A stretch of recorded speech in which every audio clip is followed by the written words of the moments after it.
কোর্টে স্থান ত্যাগ করে। প্রথম পক্ষটি প্রধান উপদেষ্টার বাসভবনের সামনে অবস্থান নেয়। এ সময় তারা বিভিন্ন স্লোগানে তাদের দাবি তুলে ধরে। ঘটনাস্থলে পুলিশ সহ আইন শৃঙ্খলা রক্ষাকারী বাহিনীর সদস্যরা উপস্থিত আছেন।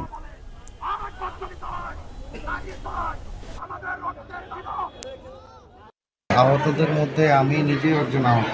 তারা কথা কিছু না বুঝে উঠেই তাদের মন মতো তাদের পর্যাপ্ত শক্তি প্রয়োগ করে আমাদের উপর যেভাবে না বুঝে শুনে না বসে আমরাও আহত হই। মুষ্টিমেয় আহত যোদ্ধা, তারাও আহত, কিন্তু তারা চায় না যে আমরা কোনো আন্দোলন করি, কারণ বিগত সময়গুলোতে তারা আমাদের নাম ভাঙিয়ে তারা তাদের সুবিধাগুলো আদায় করে নিচ্ছে। 6 মাস হয়ে গেছে আমরা চিকিৎসা নিতেছি, কিন্তু কোনো উন্নত পাই নেই। কোনো উন্নত ট্রিটমেন্ট হয়, দিমু দিচ্ছি, করছি কর্ম। যাই হয়ে যাক না কেন, আমরা এখান থেকে উঠবো না এবং আমরা শান্তিপূর্ণভাবে আমাদের অধিকারগুলো আদায় করব।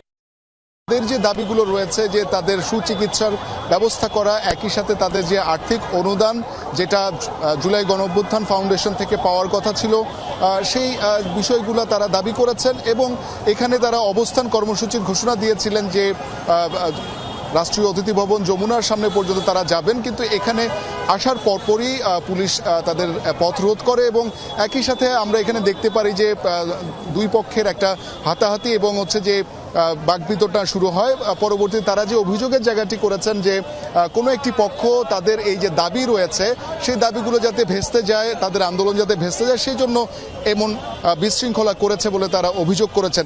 একই সাথে তারা দাবি করছেন তাদের যেই চিকিৎসার বিষয়টি সেটি যাতে খুব গুরুত্বের সাথে দেখা হয় এবং তাদের যেই আর্থিক সঙ্গতিগুলো নষ্ট হয়েছে সেই জায়গা থেকে তাদেরকে আর্থিকভাবে প্রণোদনা দেওয়া, আর্থিকভাবে অনুদান দেওয়ার যে বিষয়গুলো রয়েছে সেগুলো যাতে সুষ্ঠুভাবে বিশ্লেষণ করা হয়, সুষ্ঠুভাবে তাদেরকে দেয়া হয়, সেই বিষয়টি নিশ্চিত করার ক্ষেত্রে তারা কিন্তু এখানে সড়কে অবস্থান নিয়েছেন।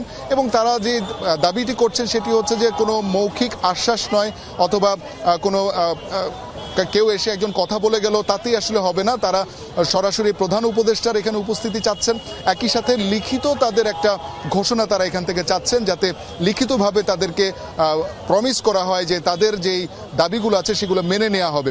সেই ক্ষেত্রে কিন্তু তারা এখানে অবস্থান নিয়েছেন এবং যতক্ষণ পর্যন্ত তাদের এই দাবিগুলো পূরণ না হবে ততক্ষণ পর্যন্তই তারা এই সড়কে অবস্থান নিয়ে থাকবেন বলে আমাদেরকে জানিয়েছেন।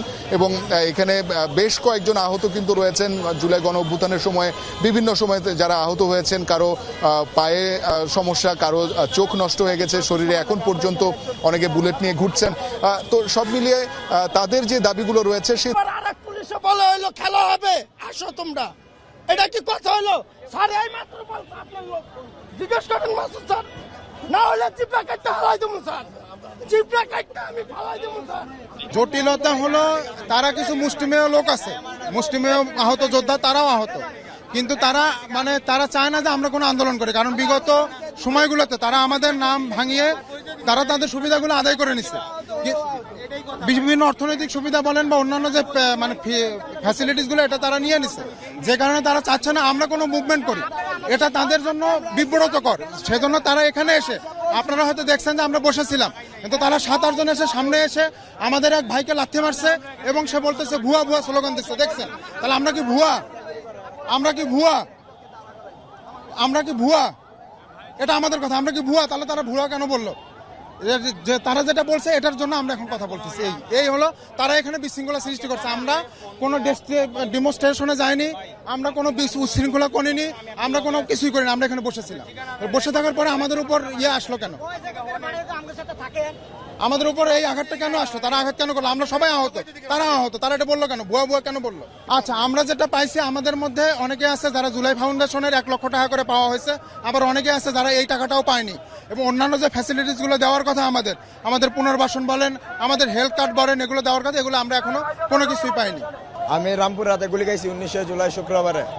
এখন আমি প্রাইভেটে চিকিৎসা করাইছি, ওই স্বৈরাচার শেখ হাসিনার ডক্টরের লাগিয়া আমি ঢাকা মেডিকেল চিকিৎসা পাই নাই। বলছে আমার পাও কাটতে ফেলাই দিব ঢাকা মেডিকেলে। পরে প্রস্রাবের কথা বললা, পরে আমার আম্মু ঢাকা মেডিকেলের পাশে জেনারেটাল হসপিটাল নাজিমুদ্দিন রোড পরে নিয়ে 2 লাখ টাকা ক্ষতিগ্রস্ত হয়েছি আমি। এই টাকাটা এখনো পাই নাই। জুলাই ফাউন্ডেশনের 1 লক্ষ টাকা পাইছি। 1 লক্ষ টাকাটা কি হয়?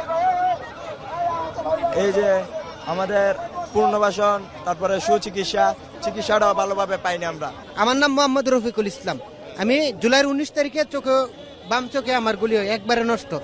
কিন্তু এই জায়গাতে আমরা জাতীয় চক্ষু বিজ্ঞান আগারগাঁও দীর্ঘ 5 মাস প্লাস 6 মাস হয়ে গেছে আমরা চিকিৎসা নিতেছি, কিন্তু কোনো উন্নত পাইনি। ট্রিটমেন্ট কোনো উন্নত ট্রিটমেন্ট হয়, দিমু দিচ্ছি, করছি কর্মু, তেমন ছলনা করতেছে। কালকে রাত্রের থেকে এই পর্যন্ত আমরা রাজপথে অবস্থান নিছি, কিন্তু এই মুহূর্তে এই জায়গাতে স্থান নিছি এবং আমরা এই জায়গাতে যারা আসছি কেসআইডি যেটা ভেরিফাই হয়ে গেছে আমরা সেই কেসআইডি চেক করে আমরা লোককে এই জায়গাতে আনছি যাতে আমাদের সাথে কোনো দূষর না আসতে পারে। কিন্তু হুট করে 8-10 জন লোক ঢুকে গেছে স্বপ্নে, আয়সা বলতেছে আমাদের কোনো দাবি দাবা নাই, আমরা অরিজিনালে আসছি দাবির জন্য। ওরা 8-10 জন বলতেছে আমাদের কোনো দাবি দাবা নাই। কেন বলবে? তার মানে কি? তার মানে তারা কিছু খাইয়ে বলছে, যে কোনো ঘুষের মাধ্যমে বড় অঙ্কের টাকা খেয়ে নিছে, তার জন্য বলতেছে বলে আমরা কিছু দাবি নাই। আমাদের অবশ্যই দাবি আছে, আমাদের সুচিকিৎসার দরকার, আমাদের পুনর্বাসনের দরকার, আমাদের রাষ্ট্রীয় সম্মানের দরকার, অধিকার পাওয়ার আশা আছে। আমরা অধিকার দিতে হবে। আমরা চুরি করার জন্য চোখ হারাই না, রাজপথে চোখ হারাইছি, দেশের জনগণের জন্য দেশে চোখ হারাইছি, দেশের জন্য চোখ হারাইছি। আমরা চুরি করতে যাই চোখ হারাই না, যেন আমরা চুরি করে ঘরে বসে থাকবো। আজকে আমাদের প্রত্যেকের রক্তের বিনিময়ে রাষ্ট্র, আপনারা আমাদের ভাইদেরকে বুয়া বলছেন। যে ভাইটির পায়ে বেরি পরানো তাদেরকে আপনারা বুয়া বলে, আপনারা যেমনটি পাপের কাজ করছেন আল্লাহ প্রদত্ত আপনাদের বিচার হবে। আপনারা এই প্রকৃত আহতদেরকে বুয়া বুয়া কেন বলছেন? আপনাদের উদ্দেশ্য কি? এই সরকার তো আমাদের রক্তের বিনিময়ে, সুতরাং আমাদের ভাইদেরকে কেন আপনারা বুয়া বুয়া বলছেন? আপনাদের উদ্দেশ্য আজকে পরিষ্কার হতে হবে। আমরা আপনাদের পরিষ্কার উদ্দেশ্য জানতে চাই। আমাদের ভাইদের কেন বুয়া বলছেন?